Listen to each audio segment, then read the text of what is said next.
नमस्कार, कृति समाचारमा स्वागत छ। म शान्ता दाहाल। समाचार सुरु गरौँ मुख्य खबरबाट। प्रदेश एक सरकारले आगामी आर्थिक वर्ष 2079-80 को बजेट सार्वजनिक 39 अर्ब 73 करोड 83 लाख रुपैयाँ विनियोजन।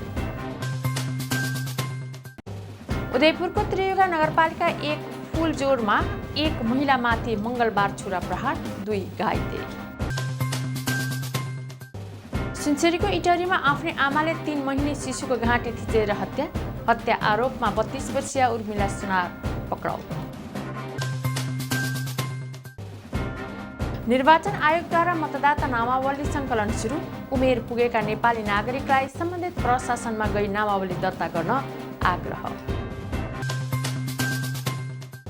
विपदमा फँसेकाहरूलाई उद्धार गर्ने तौर तरिकाका बारेमा सुनसरीको कोशीकटान क्षेत्रमा कृत्रिम घटना अभ्यास गरियो। अभ्यासमा नेपाली सेना, प्रहरी र रेड क्रसका प्रतिनिधि सहभागी। ओखलढुङ्गाको चम्पादेवी गाउँपालिकामा जङ्गली च्याउ तरकारी खाने क्रममा 2 जनाको मृत्यु, 2 गम्भीर। मोरङको विराटनगरमा मोटरसाइकलको ठक्करबाट 60 वर्षीय मजेबुल मियाको ज्यान गयो। र प्रदेश 1 जिल्ला स्तरीय फुटबल प्रतियोगिताको उपाधि विराटनगरको मोतीराम क्लबलाई।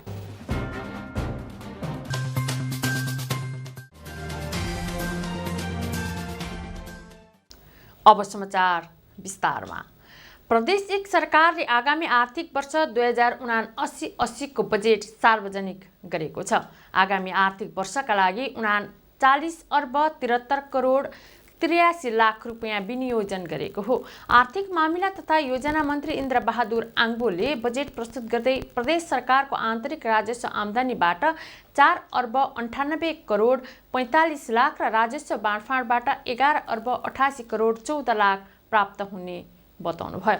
बजेटका लागि सङ्घबाट प्राप्त हुने वित्तीय समानीकरण अनुदानबाट 9 अर्ब 82 लाख र सशर्त अनुदानबाट 8 अर्ब 69 करोड, समपूरक अनुदानबाट 92 करोड र विशेष अनुदान मार्फत 47 करोड 50 लाख प्राप्त हुनेछ।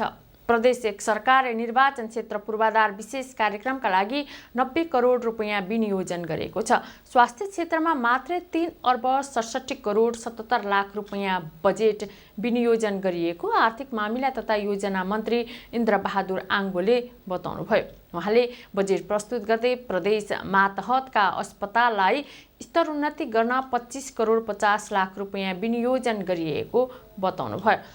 1 वडा 1 बर्थिङ सेन्टरका लागि 4 करोड रुपैयाँ बजेट विनियोजन गरिएको छ। त्यस्तै प्रदेश सरकारले सडक तथा पुल निर्माण गर्न 5 अर्ब रुपैयाँ बजेट विनियोजन गरेको छ।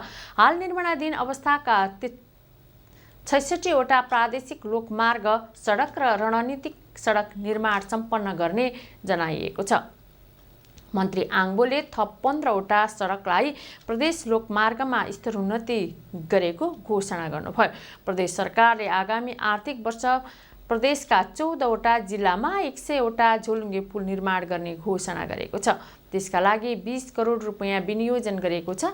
विराटनगर, इटहरी र धरानलाई आधुनिक सहरको रूपमा विकास गर्न सम्भाव्यता अध्ययन गर्न बजेट विनियोजन गरिएको जनाइएको छ। सरकारले सगरमाथा द्रुत मार्ग निर्माणका लागि सम्भाव्यता अध्ययन गर्ने जनाएको छ। सुनसरी, उदयपुर र धनकुटा जोड्ने गरी बर्हा क्षेत्रमा कोशी र कोकाहा नदीमा झोलुङ्गे पुल निर्माण गर्ने भएको छ।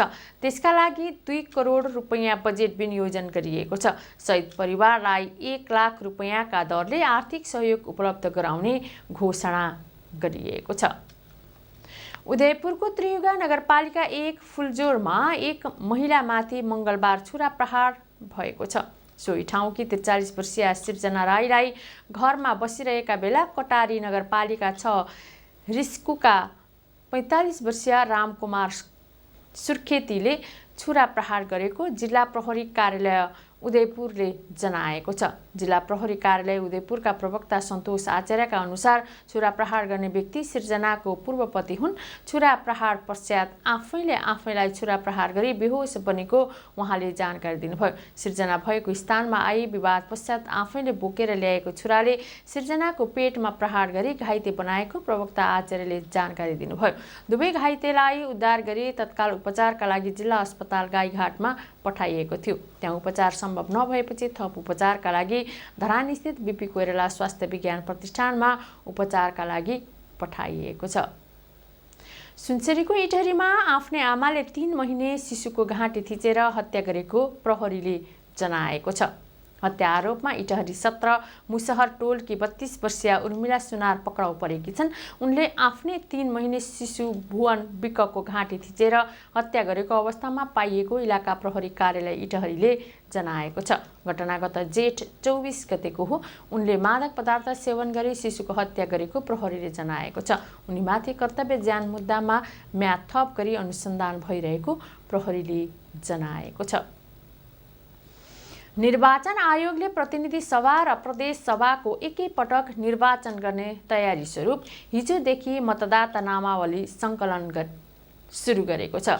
आयोगका प्रवक्ता शालिग्राम शर्मा पौडेलले उमेर पुगेका नेपाली नागरिकलाई प्रदेश तथा जिल्ला निर्वाचन कार्यालयमा गई नाम दर्ता गराउन आग्रह गर्नुभयो। उहाँले जिल्ला प्रशासन कार्यालय र इलाका प्रशासन कार्यालयमा गएर पनि नाम दर्ता गराउन सकिने बताउनुभयो। नाम दर्ता गर्ने, त्रुटि सच्याउन, ठेगाना, मतदान स्थल परिवर्तन गर्न पनि सकिने आयोगले जनाएको छ। यस्तै मतदाता परिचय पत्र भए पनि मतदाता नामावलीमा नाम नरहेकाहरूले नाम दर्ता गराउन सक्ने जनाइएको छ। कृति समाचारमा अब छोटो विश्राम।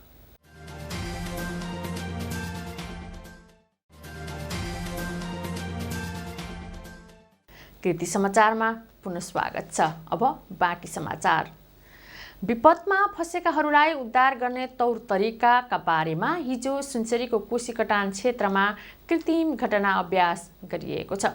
मनसुन सुरु भएसँगै आउने बाढी पहिरोमा परेकालाई उद्धार गर्ने तरिका सिकाइएको छ। जिल्ला विपद व्यवस्थापन समितिको आयोजनामा कोशी गाउँपालिका र भोक्राहा नरसिंह गाउँपालिकामा अभ्यास गरिएको हो। विपदका बेला फँसेकाहरूलाई कसरी सुरक्षित रूपमा उद्धार गर्ने विषयमा ज्ञान दिएको जिल्ला प्रहरी कार्यालय सुनसरीका एसपी सञ्जय सिंह थापाले बताउनुभयो। विपदभित्र आगलागी, बाढी पहिरो, तराई क्षेत्रमा सर्पदंश लगायतका घटना पर्दछन्। त्यसबाट मानवलाई सुरक्षित गर्नका लागि कृत्रिम अभ्यास गरिएको हो। कृत्रिम अभ्यासमा नेपाली प्रहरी, सशस्त्र प्रहरी, नेपाली सेना, नेपाल रेड क्रस सोसाइटी सुनसरीका प्रतिनिधि सहभागी थिए। ओखलढुङ्गाको चम्पादेवी गाउँपालिकामा जङ्गली च्याउको तरकारी खाँदा 2 जनाको मृत्यु भएको छ। 2 जना गम्भीर बिरामी बनेका छन्। आफ्नै बारीमा उम्रिएको च्याउ पकाएर खाएपछि बिरामी परेको मध्ये उपचारको क्रममा 2 जनाको ज्यान गएको हो। च्याउ खाएर बिरामी परेका मध्ये 24 वर्षीय ढक्कुमारी लामिछाने र 93 वर्षीय मनमाया विष्टको ज्यान गएको हो। ढक्कुमारीको ओखलढुङ्गाको मिसन अस्पतालमा मृत्यु भएको हो।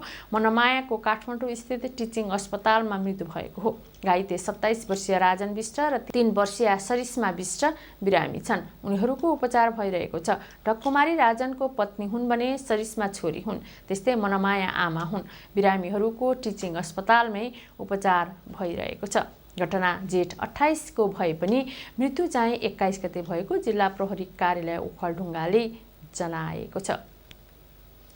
मोरङको विराटनगरमा मंगलबार मोटरसाइकलको ठक्करबाट 1 जना पुरुषको ज्यान गएको छ। विराटनगर 14 को 60 वर्षीय मजेबुल मियाको अनटेस्ट मोटरसाइकलको ठक्करबाट ज्यान गएको हो। 1 नम्बर प्रदेश ट्राफिक प्रहरी कार्यालय इटहरीका अनुसार विराटनगर रानी सडक खण्ड अन्तर्गत विराटनगर 14 रानीमा मोटरसाइकलको ठक्करबाट मिया गम्भीर घाइते बनेका थिए। पैदल यात्री मियाको उपचारका क्रममा दिउँसो 1 बजेतिर न्युरो अस्पतालमा मृत्यु भएको प्रहरीले जनाएको छ। मोटरसाइकल र चालक भारतीय नागरिक 59 वर्षीय बिन्देश्वर रामलाई प्रहरीले नियन्त्रणमा लिएको छ। नेपाली काङ्ग्रेस धरान उपमहानगरपालिका वडा नम्बर 13 ले मंगलबार रक्तदान कार्यक्रम सम्पन्न गरेको छ। 0 पोइन्टमा आयोजित रक्तदान कार्यक्रममा 86 युनिट रगत सङ्कलन भएको बुथ सहसचिव राहुल सुवेदीले बताउनुभयो। नेपाल विद्यार्थी सङ्घ केन्द्रीय प्रविधि क्याम्पस हात्तीसारको सह आयोजना र नेपाल तरुण दल धरान 13 उपमहानगर समितिको संयोजनमा कार्यक्रम भएको हो। नेपाल रेड क्रस सोसाइटी सुनसरीको रक्त सञ्चार सेवाको प्राविधिक सहयोगमा कार्यक्रम सम्पन्न भएको छ। अब खेल खबर।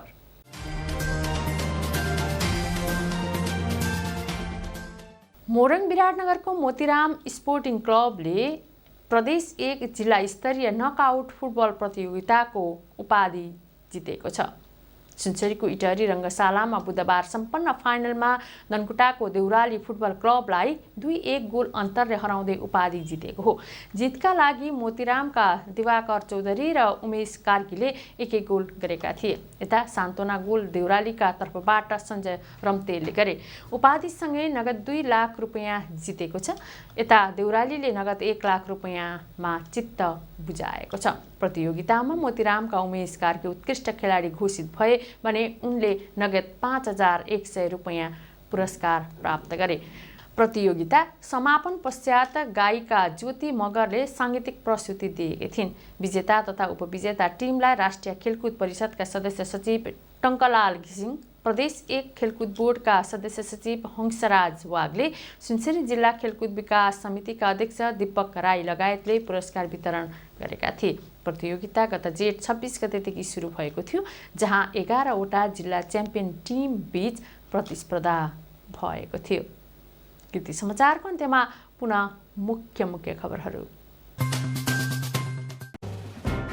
प्रदेश 1 सरकारले आगामी आर्थिक वर्ष 2079-80 को बजेट सार्वजनिक 39 अर्ब 73 करोड 83 लाख रुपैयाँ विनियोजन। उदयपुरको त्रियुगा नगरपालिका 1 फुलजोरमा 1 महिलामाथि मङ्गलबार छुरा प्रहार, 2 घाइते। सुनसरीको इटरीमा आफ्नै आमाले 3 महिने शिशुको घाँटी थिचेर हत्या आरोपमा 32 वर्षीय उर्मिला सुनार पक्राउ। निर्वाचन आयोगद्वारा मतदाता नामावली सङ्कलन सुरु, उमेर पुगेका नेपाली नागरिकलाई सम्बन्धित प्रशासनमा गई नामावली दर्ता गर्न आग्रह। विपदमा फँसेकाहरूलाई उद्धार गर्ने तौर तरिकाका बारेमा सुनसरीको कोशीकटान क्षेत्रमा कृत्रिम घटना अभ्यास गरियो। अभ्यासमा नेपाली सेना, प्रहरी र रेड क्रसका प्रतिनिधि सहभागी। ओखलढुङ्गाको चम्पादेवी गाउँपालिकामा जङ्गली च्याउ तरकारी खाने क्रममा 2 जनाको मृत्यु, 2 गम्भीर। मोरङको विराटनगरमा मोटरसाइकलको ठक्करबाट 60 वर्षीय मजेबुल मियाको ज्यान गयो। र प्रदेश 1 जिल्ला स्तरीय फुटबल प्रतियोगिताको उपाधि विराटनगरको मोतीराम क्लबलाई। हवस् त कृति समाचार यति नै। कृति टेलिभिजन हेर्दै गर्नुहोला। नमस्कार।